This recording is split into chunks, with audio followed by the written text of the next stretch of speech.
आज देशातलं वंडर ज्याला गिनीज बुक ऑफ वर्ल्ड रेकॉर्डने वायडेस्ट अंडरग्राउंड टनेल असा दर्जा दिला, रेकॉर्ड दिला आणि सर्व प्रकारच्या इंजिनिअरिंग मार्वल्सनी परिपूर्ण अशा पद्धतीनं हा मार्ग या ठिकाणी तयार झालाय आणि आज त्याचं लोकार्पण झाल्यानंतर मुंबई पुणे रोडवरचं कंजेशन हे पूर्णपणे संपेल.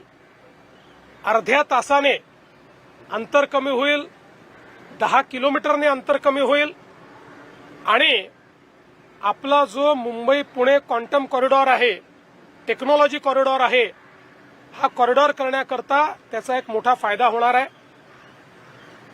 मला असं वाटतं की आजचा दिवस हा अतिशय महत्वाचा आहे. महाराष्ट्र दिनी महाराष्ट्राने वर्ल्ड रेकॉर्ड करणं हा देखील एक अत्यंत महत्वाचा विषय आहे.